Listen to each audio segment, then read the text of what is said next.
So here's the real history of the East and West Schism. Why it is the Orthodox who are in schism. Okay.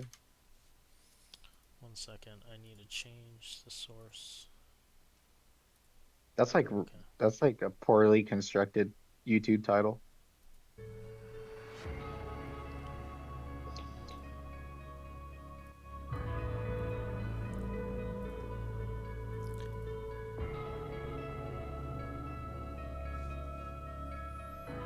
It'll only be about 10 minutes.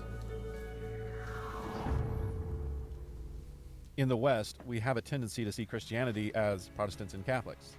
Or as they would say in my neck of the woods, Protestants, Catholics, and just plain old Christians. But when a Westerner such as myself converts to Catholicism, their eyes are open to a whole new perspective. We are Is this exposed to sped up? things that we were never exposed to before, things we never knew existed. One of the more exciting things we are shown is the Eastern No. Orthodox Church. I would say most Oh, okay. converts to Catholicism, in fact, most Catholics in general, become a little fascinated with the Eastern Orthodox at some point. To a Westerner who is used to the criticisms of Protestants about the Catholic Church, the existence of the Eastern Orthodox Church actually gives a reassurance of the validity of Catholicism. They have a lot of the same beliefs, the same structure. The worship service is generally speaking the same. They have priests, bishops, monks, and nuns. They confess their sins to a priest. They pray to saints and venerate the Virgin Mary. Yet, oddly enough, they are not part of the Catholic Church, or I should say, they are no longer part of the Catholic Church, or the two churches are no longer together. This is called schism, where a part of the one true church breaks away, usually with a geographical component, from the original church. This is different from the Protestant Revolution, where individual people left that church and started new ones. The Orthodox Church and the Orthodox-like churches such as the Coptic Church are not new churches. They are part of the original church founded by Christ. Their bishops are real bishops, their priests are real priests, and their Eucharist is valid, as are all the sacraments in those churches. And of course, we learned this separation was not always the case.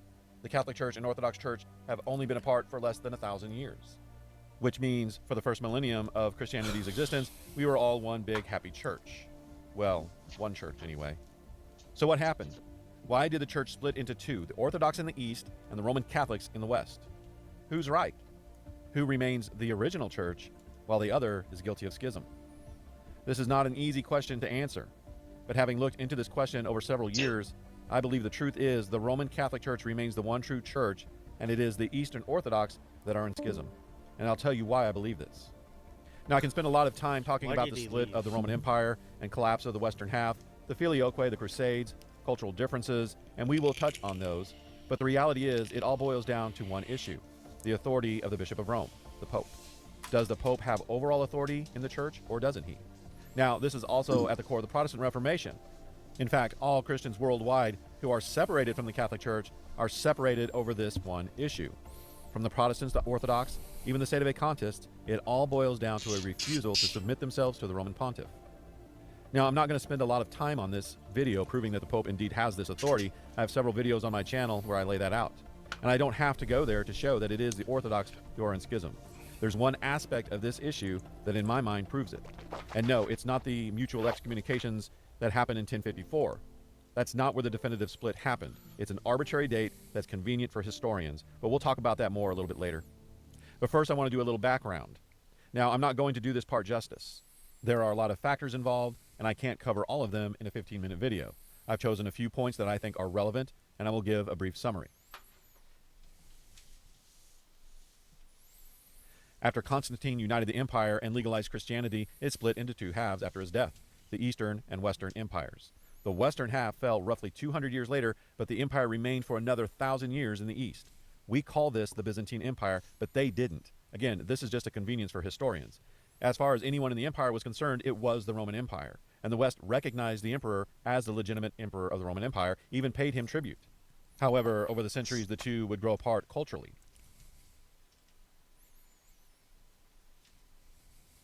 Because of Muslim influence in the East. This is very important for you to understand when it comes to the iconoclast controversy.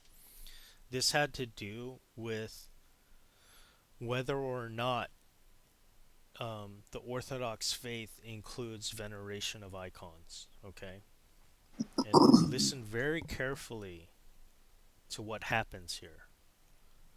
East. Because as you know, the Eastern Orthodox, they benefit, or they take the position of iconodulia, right?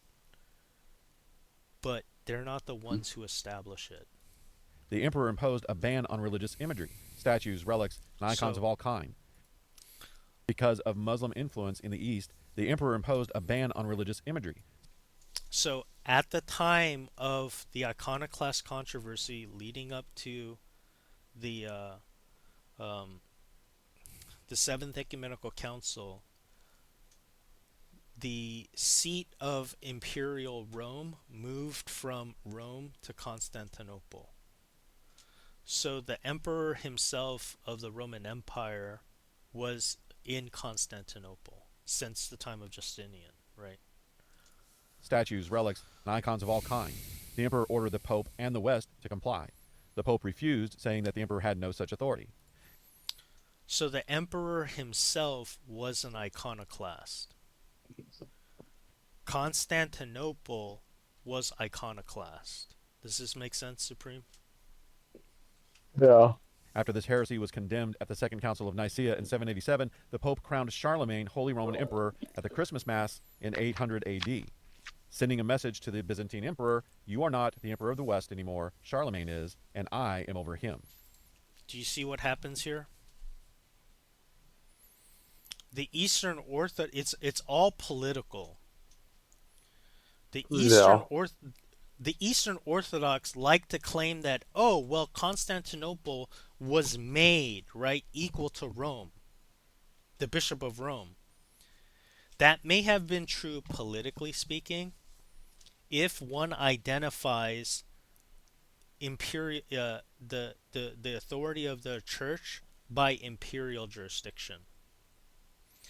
That is not what the Bishop of Rome maintained. The Bishop of Rome maintained that he had a unique spiritual authority. That's why Yeah. now This is yeah, the bishop has church jurisdiction, not state jurisdiction. correct. The Patriarch of Constantinople did not oppose Justinian in his iconoclasm. Yet, interestingly enough, when it's suitable to the Eastern Orthodox and the Eastern Patriarchs, they like to claim that they were iconodulists the whole time. But at the end of the day, the theology that ruled the day at the Seventh Ecumenical Council, the Second Council of Nicaea, came from the Latin Church. The Pope is literally the spiritual authority apart and above the Eastern Patriarchs that stood for iconodulia. Yeah. If you're Catholic, you are Dang. familiar with the Nicene Creed. But what you may not know is that the creed was formulated over two councils. Like, that's the whole impetus behind why the Pope, during the iconoclast controversy, it was immediately succeeding this that he said he declared the Eastern Imperator or Caesar to no longer be the rightful sovereign of Rome, and he crowned Charlemagne instead. It's political, right? But Yeah. spiritually, it was the Latin West that was able to defend the veneration of icons. The Council of Nicaea and the First Council of Constantinople, in an effort to combat the heresy of Arianism, which denied the divinity of Christ. The original creed said that the Holy Spirit, quote, proceeds from the Father, and with the Father and the Son he is worshipped and glorified. Somewhere around the 6th century, the West added the filioque, which is Latin for and the Son. So in the West, the creed said that the Holy Spirit, quote, proceeds from the Father and the Son, and with the Father and the Son he is worshipped and glorified.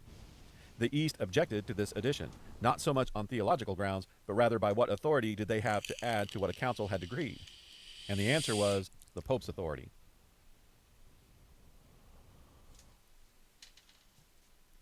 Now, the history books will tell you that this is when the East and West split. But like I said, this is more of a convenience than anything. Because it's hard to pinpoint an exact moment when the split happened, and since the East and West were together more than they were apart before this incident and apart more than they were together after, historians settled on this date. So what happened? A dispute over whether leavened or unleavened bread should be used for the Eucharist. In the West, we use Oh, unleavened this is a bread, ridiculous bread without debate. Yeah, now do you see? The schism between Rome Uh, and Constantinople was not over the filioque. It was About the over whether the prison Eucharist bread. itself was to be consecrated or transubstantiated from unleavened versus leavened bread. I'm sorry, that's like the least important thing ever. Like what? yeast that doesn't rise. But in the East, they use leavened bread, bread with yeast that rises, like the bread we buy at the store. In 1053, the Greeks, or what today is called the Orthodox churches, were forced to use unleavened bread in parts of Italy. In retaliation, the Patriarch of Constantinople ordered the closure of all Latin churches in Constantinople. The Pope sent a legate to Constantinople. Do you see this? Yeah. So, oh wait. So So the Latin West the enforced the unleavened bread in the church in the Orthodox churches in Italy at the time. So, well, yeah, but because for they're all in the intensive jurisdiction. purposes, right?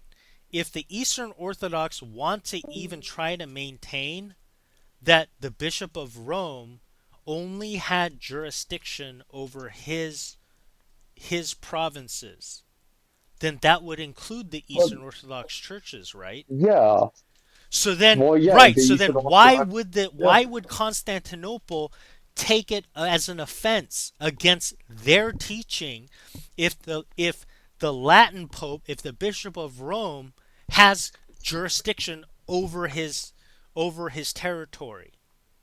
Does that make sense? If what the Eastern Orthodox is claiming is that the Bishop of Rome only has territorial jurisdiction and Constantinople only has territorial jurisdiction and the Bishop of Rome has no universal right, then why is he taking offense that the quote unquote Orthodox churches in Italy fall under the jurisdiction of the Bishop of Rome?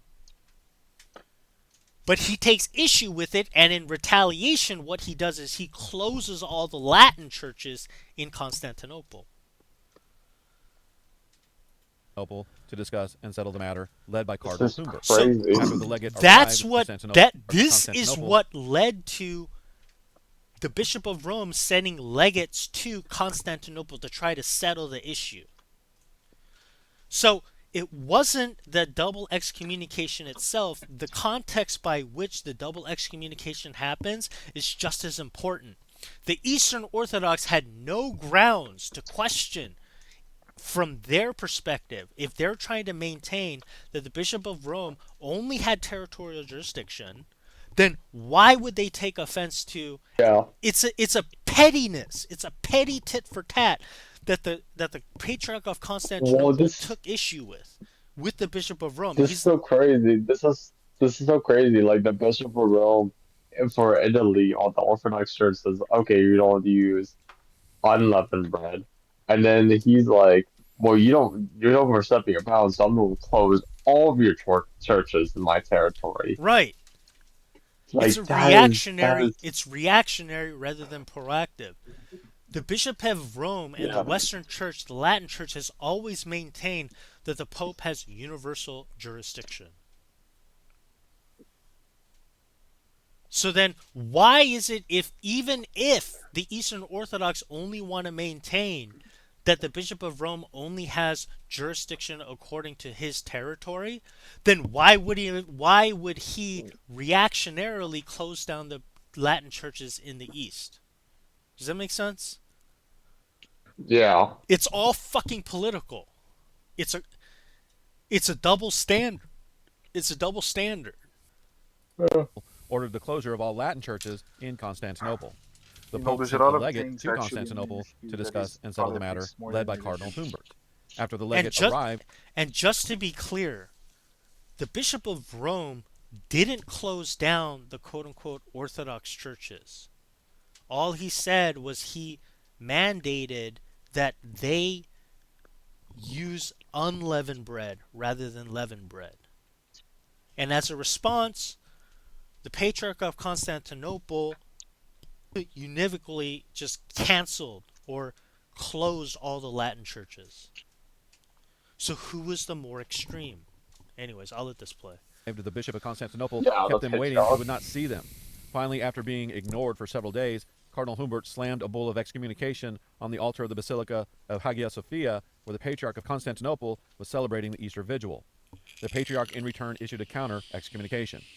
It is important to note that only the men involved were excommunicated, not the churches. And though it certainly caused a major rift, no one at the time saw the East and West as divided.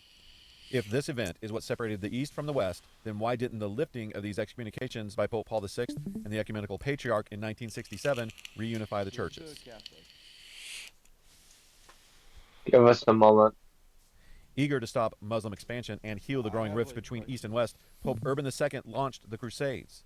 However, cultural differences and expectations of behavior between the East and West made things worse. Atrocities happened on both sides, such as the massacre of the Latins in 1182, where tens of thousands of Latin Catholics were murdered and Oh sold my into goodness. slavery by the Wait. inhabitants of Constantinople. But the atrocity We're that is brought watching up something. We're watching something. in Catholic Orthodox dialogue I just is turned the them siege down. of Constantinople in 1204. During the Fourth Crusade, Byzantine Emperor Alexius III was deposed in a coup. His nephew, Alexius, was imprisoned but escaped to the west. He told the Crusaders, who were heavily in debt to Venetian bankers, that he would pay off that debt if they went to Constantinople, overthrew the current emperor, and put him on the throne on their way to Jerusalem. The Do Pope you was alerted of understand this? and sent word to the Crusaders So- not to go to tens of the Crusades. By the time of the Fourth Crusade, right, the emperor of Constantine was usurped. And as a response, he ran away to the west, where the Pope had already called crusades to go after and take over Jerusalem again from the Muslims, okay? But the Eastern emperor who was usurped ran away to the west for support, and he's the one that appealed to the Crusaders to sack Constantinople on his behalf. Does this make sense now? However, cultural differences and expectations of behavior between the East and West made things worse. Atrocities happened on both sides, such as the massacre of the Latins in 1182, where tens of thousands of Latin Catholics were murdered and sold into slavery by the inhabitants of Constantinople. But the atrocity that is brought up in Catholic Orthodox dialogue is the siege of Constantinople in 1204. During the Fourth Crusade, Byzantine Emperor Alexius III was deposed in a coup. His nephew, Alexius, was imprisoned but escaped to the west. He told the Crusaders, who were heavily in debt to Venetian bankers, that he would pay off that debt if they went to Constantinople, overthrew the current emperor, and put him on the throne on their way to Jerusalem. Does that make sense? Yeah. The They gave the Alexis Crusaders. III was deposed. He tries to bribe the Crusaders from the Latin West to sack Constantinople, to attack it, and reinstitute him as the rightful emperor. The Pope was alerted of this and sent word to the Crusaders not to go to Constantinople, but to go to Jerusalem as planned. But the Bishop of Rome told his own Crusaders not to sack Constantinople. This fell on deaf ears, and the Crusaders went to Constantinople and installed Alexius as the Byzantine emperor.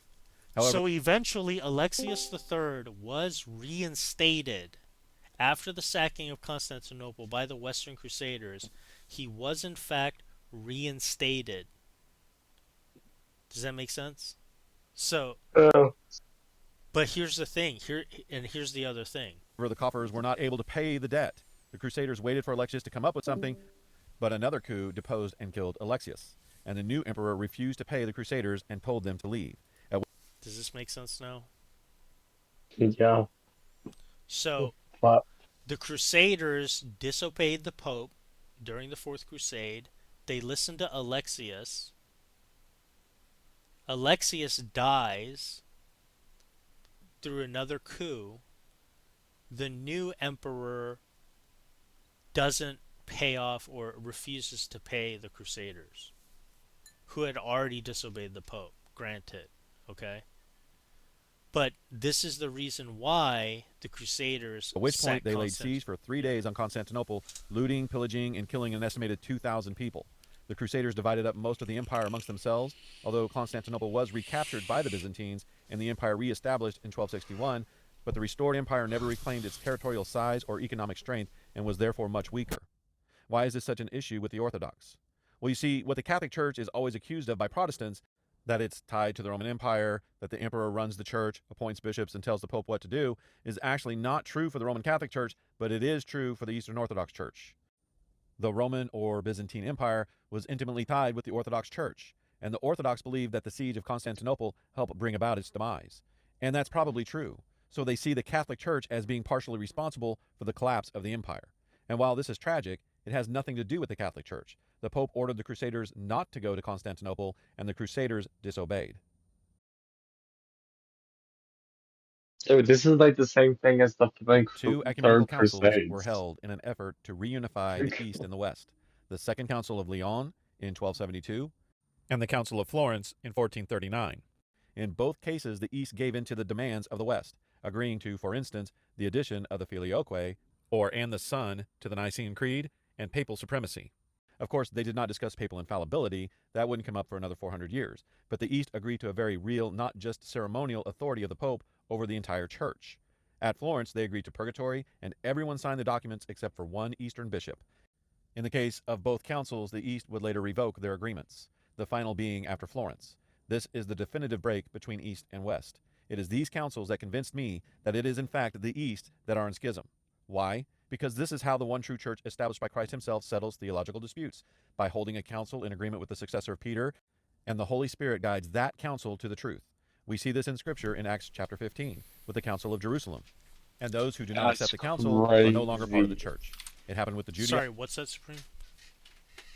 It's crazy that the Eastern Orthodox, Eastern bishops are come over to the Council of Florence, agree with everything the Council of Florence says, goes go back home and be like, no, we don't agree with the Council of Florence. Yep.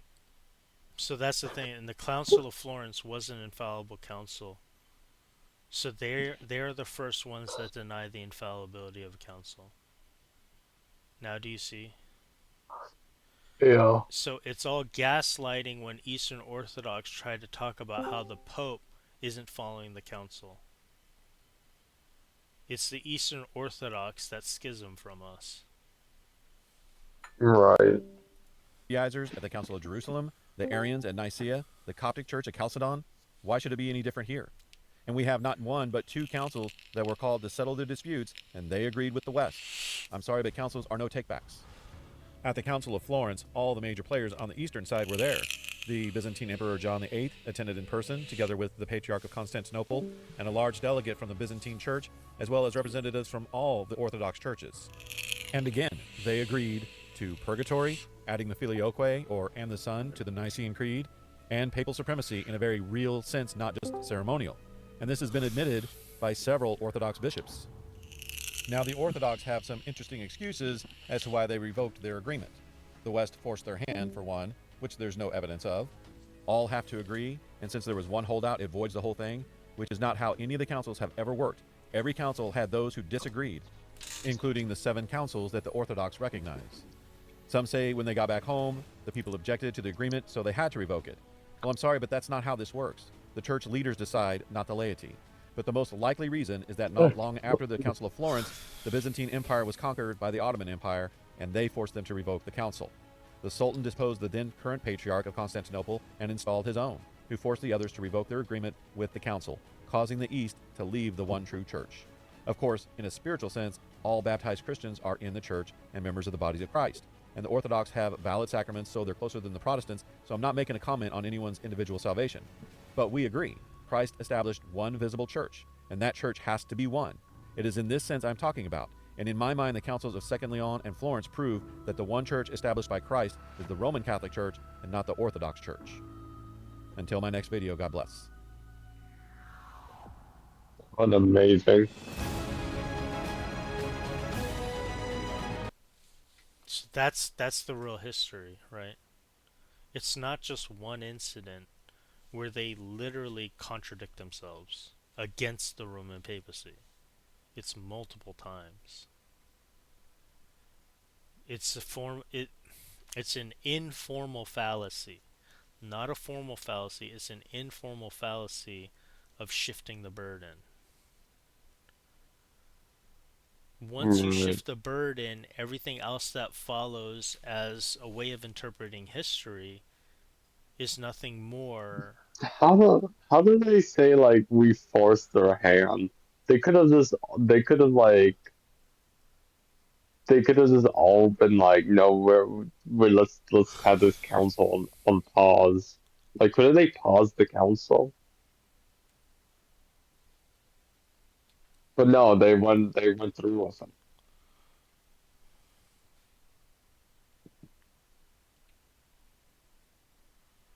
Couldn't they just leave before voting, like all of them?